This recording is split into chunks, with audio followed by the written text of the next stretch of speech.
TikTok nurses are still getting backlash for a lot of content they are making online, and this fake funeral of a COVID-19 victim isn't really helping. Okay, so as we last reported, there have been a ton of controversies online with TikTok nurses these days. Go put your pants on.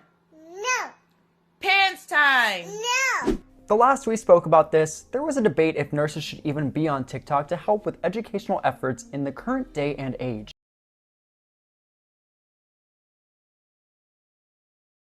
How does alcohol inactivate viruses? You're about to find out. But this video made by nurses online is getting a lot of users worked up. Apparently, the nurses tried to recreate a popular meme called the dancing pallbearers. The meme went viral earlier this year. It's an African tradition where those who hold the body at a funeral dance with cheer and light to reflect a happier time for a death of a loved one. But unfortunately, this doesn't hit the same as that tradition, to say the least. At first glance, a lot of people were up in arms because they literally thought this was a real human body in the video. And so did we. To put those rumors to rest, no, the body is not real and it is fake. Okay, moving on. The video, which shows a group of nurses dancing down the hallway carrying a fake corpse labeled COVID-19, has a lot of comments from people across the internet.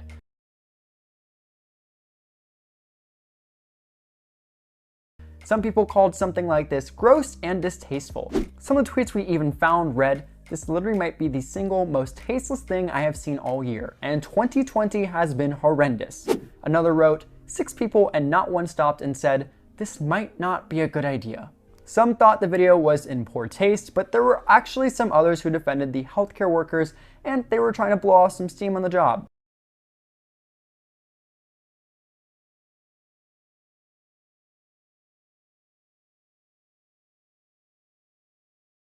One user wrote, "If nurses and doctors want to make a TikTok, let them. The amount of stress they're under right now is crazy and all they want to do is have a bit of fun. Lighten up." One person even tried to point out that everybody didn't understand the meme.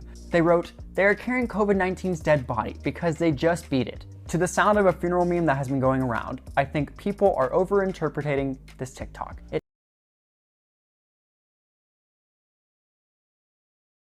Nurses and other healthcare professionals have received serious backlash for spreading false information on TikTok, where many users are young and less informed.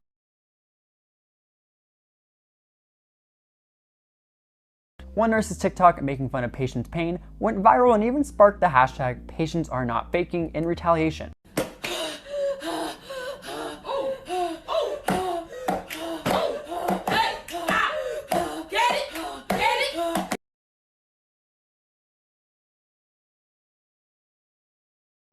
Governments in the private sector should assign a greater priority to developing methods to combat mis and disinformation related to pandemic response. Governments will need to partner with traditional and social media in order to research and develop nimble approaches to countering misinformation.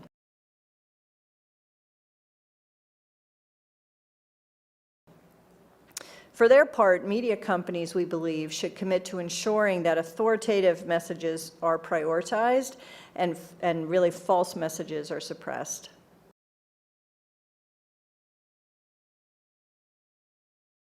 So we have asked Jean Meserve, formerly of CNN and ABC News, who anchored that final epilogue video, to moderate a discussion now and solicit your ideas.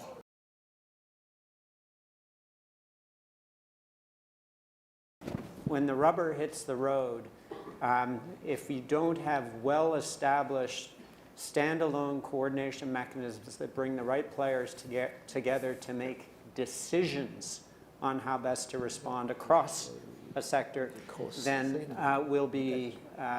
we will not achieve the collective efficiency that I think many of us would hope that a simulation exercise.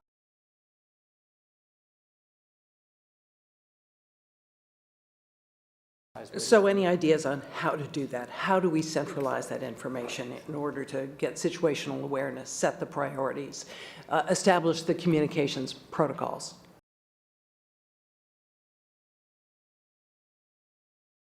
So just to agree with, I agree with these recommended actions and with Tim that we should do more simulations. I think particularly doing them in places where decisions will get made Big business. locally at local public health authorities. I think particularly in urban areas, as we saw in this, it spread quickly in megacities first.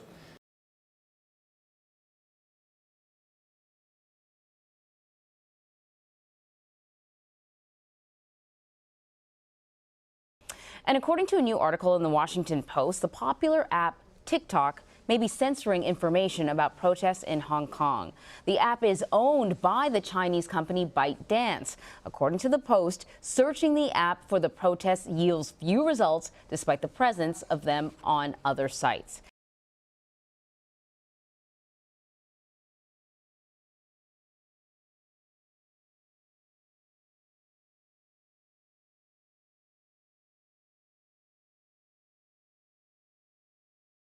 CNET senior producer Dan Patterson joins us now to talk about this. So TikTok, incredibly popular social media platform, particularly among younger people. It allows you to shoot sort of videos as short videos.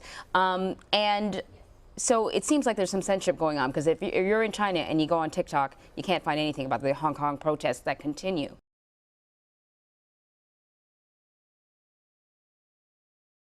Well, even here, a search for hashtag Hong Kong on mainstream apps like Twitter yields a cacophony of really interesting posts, not just about the protests. You can see Hong Kong in its most colorful, alive best, but you do the same search across TikTok and a handful of posts turn up. Not just about the protests, but about Hong Kong as a whole. Right.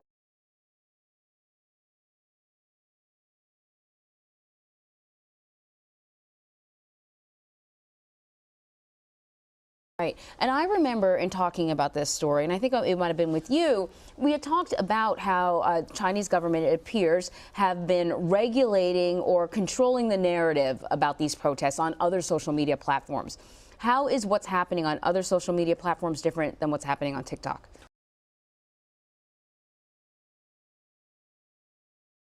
Well, what's happening on other social media platforms could be looked at as offensive. So they are being seeded with content that we might call influence campaign or propaganda type of content.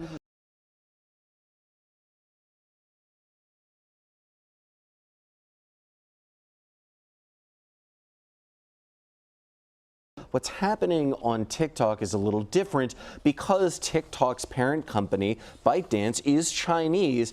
They have to adhere to the same censorship standards that China applies across other companies like WeChat and Baidu.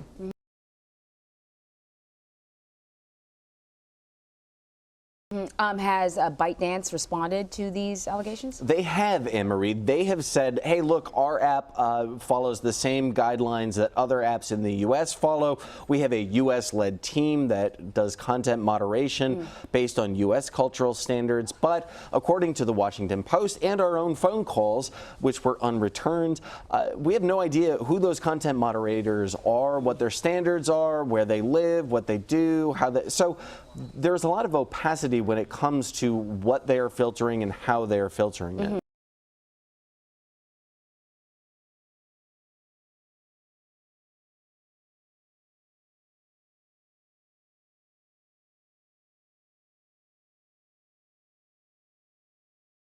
So in the past, we've talked about these apps that are owned by foreign companies, and there have been concerns about privacy. I remember when the Face app, when suddenly everyone learned that Face app was owned by a Russian company. Even though Face app had been around for a long time, that made people really concerned about privacy. Are they taking stuff off of our phone?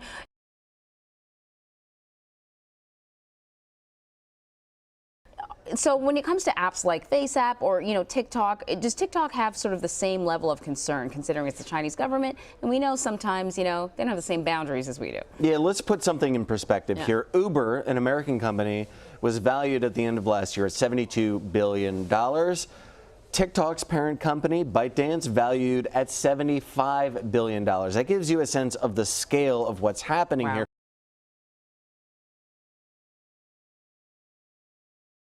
So when we think about privacy and we think about security, we have to think also about capability. We know that these companies harvest vast amounts of data, and that $75 billion valuation gives you the resources to apply machine learning, artificial intelligence at very large scale.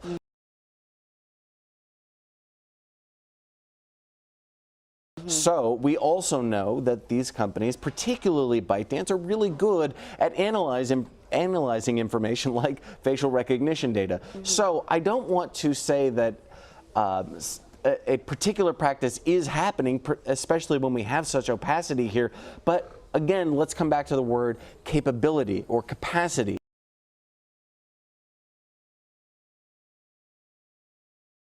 And that valuation tells us, well, they are certainly doing interesting things with your face data and artificial intelligence.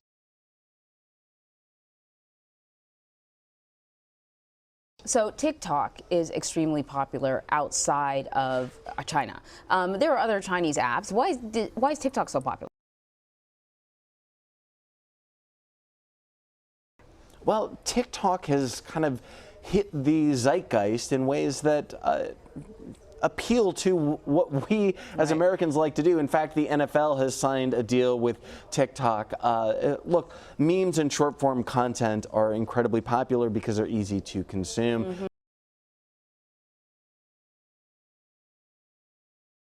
TikTok hits that sweet spot. I want to ask you about one more app that really got a lot of people's attention, Grindr, the dating app, also owned by a Chinese company, but they've negotiated with U.S. officials and they're selling that app.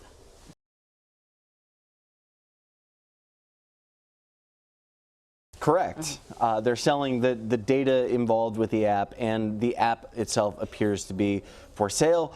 The particulars on that, though, I think any app that is owned by a cloud company, we should understand that your data is then hosted in the cloud no matter who owns the app. Right, so they still have, I'm sure the original company probably still has the data. I don't know, unless that's part of the deal. Dan, thank you very much. Good to see you.